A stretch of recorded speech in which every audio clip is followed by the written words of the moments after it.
মালিক শিশির অধিকারী, কিন্তু এখন শান্তিকুঞ্জের পরিচয় মুখ্যমন্ত্রীর বাড়ি। শিশির অধিকারীর বাড়ি, শুভেন্দু অধিকারীর বাড়ি নাকি মুখ্যমন্ত্রীর বাড়ি, কোনটা আপনার বেশি ভালো লাগে? সবটাই ঠিক, কোনটা বেশি ভালো লাগে? সবটাই ভালো, কোনোটা খারাপ না। বাইরে তো সিকিউরিটি কোনো সেরকম নেই না, সিকিউরিটির দরকার নেই আমাদের, কেন? কিছু প্রয়োজন হয় না, সিকিউরিটির প্রয়োজন হয় না। আমার চতুর্দিকে যারা বসবাস করেন, খালপাড়ের মানুষ, চালাঘরের মানুষ, ওরাই আমার সিকিউরিটি। প্রতিবেশীরা শুভেচ্ছা জানাতে এসেছিলেন। আপনার 90 বছরের একজন বন্ধু, ক্লাসমেট, তিনি এসেছিলেন আপনার ছেলে মুখ্যমন্ত্রী, সেই গর্বে আপনাকে সম্বর্ধনা জানাতে। এই যে সম্বর্ধনা, শুভেচ্ছা জানাতে এসছে, এটাই কি সাফল্যের মূল আপনাদের পরিবার? হ্যাঁ, তা হতে পারে, নিশ্চয়ই একটা দিক, সেটাও একটা দিক। তা মানুষ, বহু মানুষ আসছেন, কি বলছেন? বহু মানুষই আসছেন এবং তারা তাদের প্রত্যাশিত কথা বলছেন যে ছেলে মুখ্যমন্ত্রী হতে, মেদিনীপুরের ছেলে মুখ্যমন্ত্রী হতে তারা অনেক বেশি গর্বিত এবং আনন্দিত, এবং মেদিনীপুর বাংলার কাছে মর্যাদা পেয়েছে এবং এই মর্যাদার সুবাদে সারা বাংলা সহ মেদিনীপুরের উন্নয়ন হবে। যখন 12 বছর বয়স শুভেন্দু অধিকারী, তখন 1982 সালে তার বাবা শিশির অধিকারী বিধায়ক হচ্ছেন। সেই 12 বছরের কিশোর আজকে শপথ নিচ্ছে মুখ্যমন্ত্রীত্বে। সেদিনের বিধায়ক 82 সালের শিশির অধিকারী কি এগুলো কল্পনা করতে পারতো বা স্বপ্ন দেখতো? না, এটা তো মমতা ব্যানার্জি আপনার সামনে, টিভি রিপোর্টার, আপনারই টিভি রিপোর্টার, তখন আপনার সামনে মেছেদা একবার বললেন, একবার দীঘাতে বললেন, দুবার কাঁথিতে বললেন যে আমার উত্তরসূরি শুভেন্দু অধিকারী। আমি এই সব কথা বিশ্লেষণ করতেও চাই না, আর স্মরণও রাখতে চাই না। একটা ভুল পথে আমরা পরিচালিত হয়েছিলাম। তারপরে আমি বেরিয়ে যাওয়ার জন্য বহুবার চেষ্টা করেছিলাম, কিন্তু শুভেন্দুর মুখের দিকে তাকিয়ে বা দিব্যেন্দু এদের মুখের দিকে তাকিয়ে আমি আজকে, আমার ছোট ছেলে এমপি হয়েছে, সবই ঠিক, এদের দিকে তাকিয়ে আমি খুব ড্রাস্টিক অ্যাকশান নিতে পারিনি। শুভেন্দু যে অ্যাকশান নিয়েছে তার পিছনে আমাদের গোটা পরিবার একসঙ্গে আছে। 2006 সালে একসঙ্গে বিধানসভায় গিয়েছিলেন, তখন মাত্র 30টা আসন পেয়েছিল আপনার তৎকালীন দল। সেই কঠিন সময়ে বাবা ছেলে একসঙ্গে গিয়েছেন। 9 সালে দুজন একসাথে এমপি হয়েছেন, 14 সালে একসঙ্গে এমপি হয়েছেন, কিন্তু পথটা আলাদা হয়ে গেছে তার 16 থেকে। কিন্তু আজ তিনি যখন শপথ নিচ্ছেন, বাড়িতে বসে থাকলেও শিশিরবাবু কি মনে করছেন সেখানেই বসে আছেন? হ্যাঁ, তো অত ভিড়ের মধ্যে ঠিক আমি ওখানে আর ডিস্টারবেন্স হতে পারে, আমি সেই জন্য ওখানে যাইনি। ওখানে বহু মানুষ গেছেন, আমি আনন্দিত। আমি আপনাদের টিভিতে বসে দেখেছি সব, এবং আমি আনন্দিত। কিন্তু আপনি বারবার, আমার কাছে খবর আছে, প্রধানমন্ত্রীর সভা ব্রিগেডে হলে যেতে চান, এই বয়সে আজকেও যেতে চান। মেজবাবু একটু বলে নিয়ন্ত্রণ করেন বাবাকে যে একটু বাড়ি থেকেই যাচ্ছি নাকি? মেজবাবু তো নিয়ন্ত্রণ করবেই, নিশ্চয়ই নিয়ন্ত্রণ করবে। তা সেই নিয়ন্ত্রণের চাবিকাঠি ওর কাছে আছে। বাবাকে তো কন্ট্রোল ছেলে করে, তাই করেছে।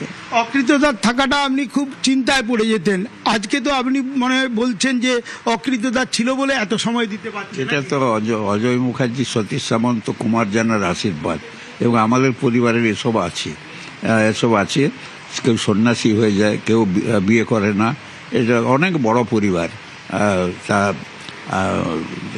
এসব ট্র্যাডিশন অনেক আগে আছে, সেই ট্র্যাডিশন ধরে ওর রিফ্লেকশন এসছে। বিশেষ করে অজয় মুখার্জি, সতীশ সামন্ত, কুমার জানা ওকে খুব আশীর্বাদ করেছেন, এবং স্বামী বিবেকানন্দ থেকে সুভাষচন্দ্র প্রত্যেকটা ক্ষেত্রে তার চিন্তাধারা আছে, যার জন্যই বিয়েটা করলো না। এখন কি মনে হয় যে উনি মুখ্যমন্ত্রী হবেন? আপনি আগে থেকে ভেবেছিলেন? হ্যাঁ, মুখ্যমন্ত্রী হবে আমি জানতাম। আমি সবসময় জানতাম যে ও দিল্লিতে যদি পৌঁছবার সঙ্গে সঙ্গে সমস্ত লিডার ওর সঙ্গে গোপনে কথা বলে, গোপনে ডেকে নিয়ে কথা বলতে চায়। বড় বড় অফিসার সমস্ত বড় পদে আছে, তারা আলাদা তাকে ডেকে নিয়ে কথা বলতে চান। তা এখন যার ভিতরে কিছু আছে তাকে ডেকে কথা বলে তো সিম্পল থাকেন, 3 তলায় থাকতেন, চৌকাঠে এখানেও একটা তক্তবোস, যারা দেখেছি আমরা অবাক হই, সেটা আপনাকে অবাক করে না? না না, অবাক তো নিশ্চয়ই করবে, কেন করবে না? যে ওর তো অভাব কিছু নেই, ও অনেক ভালোভাবে থাকতে পারত, কিন্তু এইটা নন্দীগ্রাম যুদ্ধই ওকে ওই জায়গায় এনে দিয়েছে। ওই সোফায় শুয়ে থাকে, মাঝে মধ্যে খাটে ঘুমায়, ছোট্ট একটা খাট, আর তাতে ঘুমায়। এই নন্দীগ্রাম যুদ্ধের ফল, পাছে একটা খবর আসবে, উঠে পড়তে হবে চট করে, সেই জন্যই ওই খাটিয়ায় শুয়ে থাকে। নন্দীগ্রামের আগে খেজুরিও তো ছিল, পটাশপুর ছিল। খেজুরি, পটাশপুর, উত্তরকাতি, আমাদের দাঁতুন, নারায়ণগড়, সব জায়গায় মানে ভীষণভাবে ঘর ছাড়াদেরকে ডরমেটরিতে রাখতেন। হ্যাঁ, ঘর ছাড়া অনেক এখানে ডরমেটরিতে রাখতাম। খালপাড়ের বহু বাড়িতে ওরা আসামিরা সব লুকিয়ে থাকতো। কি করে এই ইচ্ছেটা জাগতো আপনাদের পরিবারের? তো উনিও বলেছেন অনেক সময়, শুভেন্দু অধিকারী, আমি পড়াশোনা করে বিদেশে বেড়াতে পারতাম, আমাদের যা পরিবারের অবস্থা, কিন্তু তারপরেও আমি সব ছেলে কিন্তু রাজনীতি, ওরা চলে গেল। যে একা বাপ সব পারে না, একা বাপ সব পারে না, যেন ছেলেদের আমি রাজনীতি দিলাম।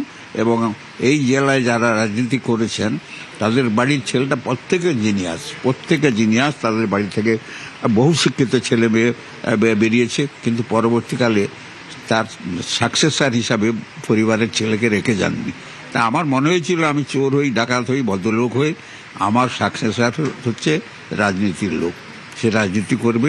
এমনকি ইউনিভার্সিটিতে আমি বহু ইন্টারভিউতে দেখেছি, মেয়েরা বলে রাজনীতিবিদরা খুব বাজে লোক। তারপরে যখন একের পর এক ভালো কাজ করতে থাকি আমি, তখন বহু মেয়ে এসে আমার পায়ে হাত দিয়ে প্রণাম করে বলে আমাদের রাজনীতিবিদদের সম্পর্কে বহু ধারণা। আর রাজনীতিবিদদের সম্পর্কে ধারণা তো একবারে ইতিহাস বদলে দিলেন বর্তমান মুখ্যমন্ত্রী। মানে চুরি, ডাকাতি,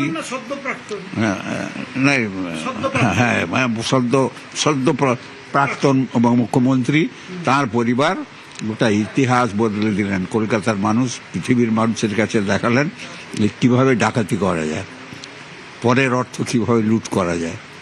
চাকরি দিয়ে মশাই টাকা নেয় মানুষের কাছে। অন্নদাতা, কন্যাদাতা, জন্মদাতা, পঞ্চপিতা, আমাদের শাস্ত্রে আছে, চাকরি দেব, টাকা নেব, এবং তারা পরে হেরে যাবে, ফুটপাতে শুয়ে থাকবে। বলছেন চাকরি দুর্নীতি, তারা তো দলবদলের পর ট্রিপল চুরির মতো অভিযোগ শুভেন্দু। না, ট্রিপল চুরি, ট্রিপল তো আমি ট্রিপল তো আমার ঘরের ট্রিপল। উনি যে ট্রিপলের কথা বলছেন, ওনার বাংলায় যত ট্রিপল আছে আমার বাড়িতে অত ট্রিপল থাকে। রিলিফের জন্য ট্রিপল, গম, চাল। কেন এগুলো বলতো? কোনো রকম ভাবে ফাঁসিয়ে দেওয়া। কবে আপনার বেমখালিতে একটা এসআই হার্ট ফেল করে মারা গেল সিদ্ধার্থবাবুর আমলে, বুদ্ধবাবুর আমলে। এটাকে পরে ওই অ্যান্টি ন্যাশনাল বলে পিআই নাকি যে আইনটা হয়েছিল, সেই আইনে অতদিনের কেস মমতা বার করে, পুলিশ অফিসারদের দিয়ে বার করে ওকে আসামি করার চেষ্টা করেছিলেন। এবং থ্যাঙ্কস গড টু প্রিয়দাস মুন্সি এটা জানতে পারে, এবং তৎকালীন হোম মিনিস্টার শিবাজি রাও সম্ভবত কোনো ছিলেন, তাকে বলার পরে ওকে স্ট্রিক্টলি জানিয়ে দেন যে ও করা যাবে না। দুটো আসনের কোনটা ছাড়া উচিত বলে কি পরামর্শ? সেটা ওর ডিসিশন, আমি বলতে পারবো না। আমরা দুটো আসনেই থাকবো। খাতায় কলমে ছাড়লেও দুটোতেই থাকবে? হ্যাঁ, দুটোই থাকবে। আপনি রাজনীতি থেকে অবসর নিয়ে নিলেন, কিন্তু এখনো তো রাজনীতিতেই থাকলেন। না, রাজনীতি তো সারা জীবন করেছি, মৃত্যুর পূর্বদিন পর্যন্ত রাজনীতি করতে হবে, এবং রাজনীতির সঙ্গে যুক্ত থাকা আমাদের। আর কোথায় যাব? একমাত্র ওই বৃন্দাবনে গিয়ে হরির নাম করা ছাড়া আর কিছু নেই। এই বয়সে যতটুকুন পারি সাহায্য করা, এদেরকে সাহায্য করব। ছেলের ব্যাপারে আপনি কতটা আশাবাদী? একদম শেষ কোশ্চেন। না, আমি প্রচন্ড আশাবাদী। এর আগে তো কোনো মানুষের 7টা দপ্তর, মন্ত্রিত্ব করেছে, মিউনিসিপ্যালিটি চালিয়েছে, একটা এত বড় কমার্শিয়াল ব্যাংক, ভারতবর্ষে একটা 1 নম্বর কমার্শিয়াল ব্যাংক, অর্থনীতি ব্যাংক, কোঅপারেটিভ ব্যাংক, সে ব্যাংক চালিয়েছে, ল্যান্ড ডেভেলপমেন্ট ব্যাংক চালিয়েছে, আপনার বিদ্যাসাগর ব্যাংক তার পরিচালনা ছিল।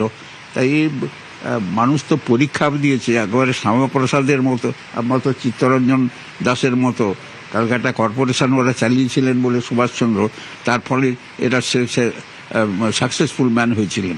কিছু পরীক্ষা না দিলে অঞ্চল প্রধান কি জানে না, গান্ধীজির মৃত্যু দিবস জানে না, এইসব লোক কেউ কেউ চলে যায় পার্লামেন্টে। তাই এ তো তার জন্মবৃত্তান্তই তাকে বলছে সে আরো আগে এগোবে। জন্মবৃত্তান্ত বলছে তিনি আরো এগোবেন। কে বলছেন? শিশির অধিকারী। কার সম্পর্কে? তার মেজপুত্রের সম্পর্কে। আসলে মেজপুত্র শুভেন্দু অধিকারী এই পরিবারের কাছে আলাদা একটা সম্পদ। আমরা কথা বলেছি গায়ত্রী দেবীর সঙ্গে, তার মায়ের সঙ্গে। তিনি বলেছেন রত্নগর্ভা, তিনি বলেছেন তার বাবার ভূমিকার কথা।